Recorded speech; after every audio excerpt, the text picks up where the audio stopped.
in the heart of the verdant land of Oba life, thrived beneath the wide canopy of ancient trees. The village was a vibrant mosaic of color and sound. The air was filled with the sweet aroma of blooming flowers, and the distant murmur of the river added a soothing undertone to the daily rhythm of life. Amara, a young woman of stunning beauty, lived in a small thatched house near the riverbank. Her mornings began with the gentle chime of village bells, signaling the start of a new day. She would rise before the sun, her movements graceful and deliberate, as if she were part of a dance choreographed by nature itself. As she walked towards the river, her feet barely making a sound on the soft earth, she marveled at the way the sunlight filtered through the leaves, casting intricate patterns on the ground. Each step was a meditation, a moment to connect with the natural world around her. The river was a place of magic and mystery. Its water shimmered like liquid crystal, and its banks were lined with lush foliage that seemed to whisper secrets to those who listened. It was here that Amara felt a sense of peace, a connection to something greater than herself. On one such morning, as she filled her clay pot with water, she noticed the air growing still and heavy. A soft voice, like a distant echo, floated on the breeze. "Beautiful Amar, I have watched you from afar. You are kind and pure of heart."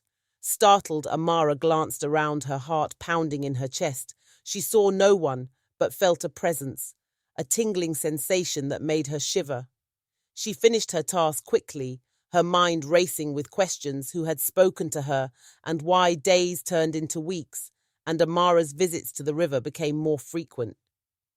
Each time she approached the water, she felt the same inexplicable presence. The river seemed to come alive its surface, rippling with an otherworldly energy. She wondered if she was imagining things, or if there was truly something divine at play one evening, as the sky was painted in hues of gold and crimson. The river god at Jiro emerged from the water. He was an ethereal figure, his form shimmering with a silvery light that reflected the setting sun. His eyes were deep pools of ancient wisdom, and his voice was a gentle breeze that caressed Amara's ears. Amara Iro, said his voice, carrying a warmth that seemed to envelop her. "I have chosen you to be the vessel of a great blessing. You are worthy of this gift because of your pure heart and unwavering kindness." Amara felt a mixture of awe and trepidation. "What is this gift?" she asked, her voice trembling. A child, Ero replied. "A child born of divine blessing, who will bring light and healing to those in need." Before Amara could respond, Ero disappeared into the river, leaving her in stunned silence. The weight of his words pressed heavily upon her. She felt a profound sense of destiny, but also a deep unease about the implications of such a blessing. As the months passed, Amara's pregnancy became evident. To all, her once slender figure was now rounded with the promise of new life. Yet instead of the joyous celebration that might have accompanied such news, there was a growing sense of unease in the village. The elders with their long robes and wise eyes began to murmur among themselves. They gathered in the shade of an ancient baobab tree, discussing the unusual circumstances surrounding Amma's pregnancy. Chief Abena, a man of great respect and authority, led the discussions. Amma's heart sank as she overheard snippets of their conversations. Words like curse and divine punishment floated through the air. She felt the weight of their judgment, and her once happy days were now marred by whispers. And sidelong glances one evening as she sat by the river. She could not shake the feeling of being watched. The river's gentle flow seemed to mock her, and the rustling leaves felt like they were whispering her fears back to her. The once prosperous village of Oba began to experience a series of calamities. Crops that had once thrived in the fertile soil withered and turned to dust. Livestock fell ill with strange ailments, and a pervasive sense of dread settled over the village. Amara's own distress deepened as she saw her beloved village suffering. She prayed daily by the river, seeking solace, and answers her heart ached for her unborn child, and for the villagers who now regarded her with suspicion. Then tragedy struck the royal family. Prince Kofi, the king's only son and heir, fell mysteriously ill. His once strong body was now frail and weak. King Nami, who had always been a pillar of strength, was now a picture of despair. The prince's illness was unlike anything the village healers had encountered. Despite their best efforts, his condition worsened. The king's anguish was palpable. His nights were filled with sleepless worry, and his days were spent in vain searches for a cure. The palace, once a place of grandeur and celebration, was now shrouded in sorrow. As Prince Kofi's condition deteriorated, the villagers became increasingly convinced that Amara's child was the cause of their suffering. Their whispers turned into open accusations, and the atmosphere in the village grew tense and hostile. Chief Obena, though sympathetic to Omar's plight, could not ignore the mounting pressure from the villagers. He convened a meeting with King Nami, hoping to find a solution that would appease both the villagers and the royal family in the grand hall of the palace. Chief Uina addressed the king. "Your Majesty, we understand the gravity of Prince Kofi's illness. The villagers are convinced that Amar's child is linked to this misfortune.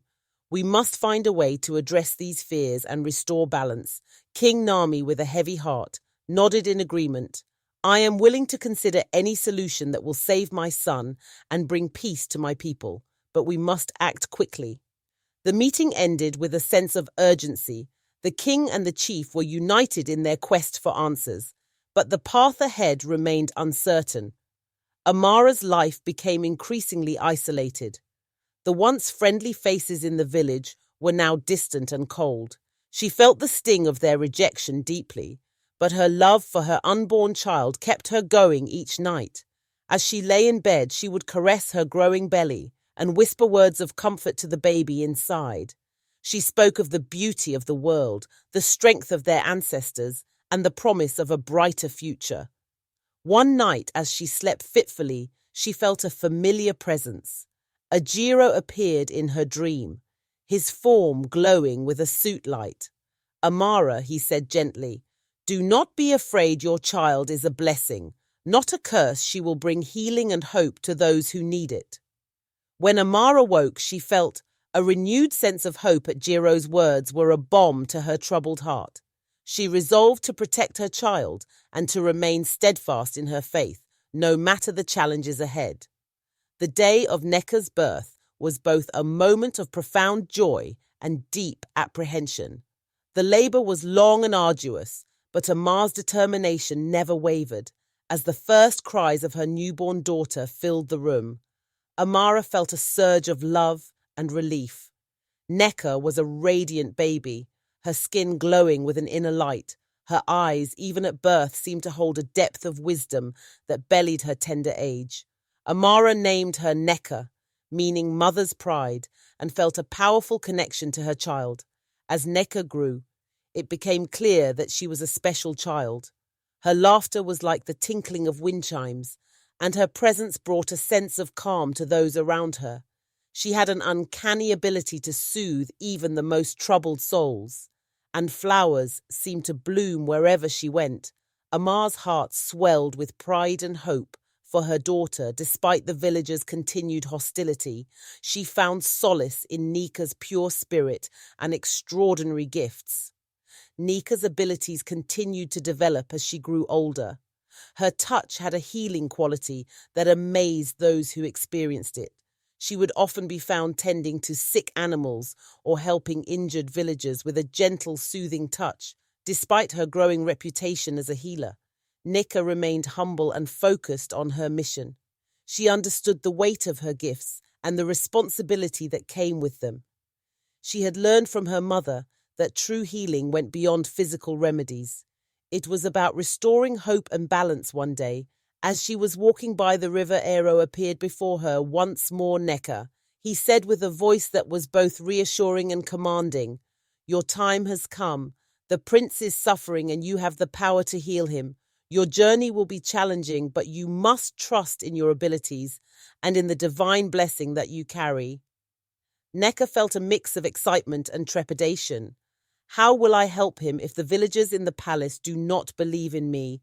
Your gifts are real, Aero said, believe in yourself and others will come to see the truth. Your journey is as much about proving your war as it is about healing the prince with Ao's words in her heart. Neka began preparing for the journey to the palace. She packed a small bag with herbs, healing salves, and a few personal items. Each item was carefully chosen, reflecting her commitment to the task ahead. Neka's journey to the palace was an adventure filled with challenging and discoveries. As she traversed dense forests and crossed raging rivers, she encountered various people and creatures, each with their own stories of hardship and healing. In the forest, she met an elderly woman who was struggling with a broken leg. Neka's gentle touch and soothing words helped the woman find relief. And in gratitude, the woman shared her knowledge of rare herbs that could aid in healing crossing a river. Neka faced the challenge of strong currents.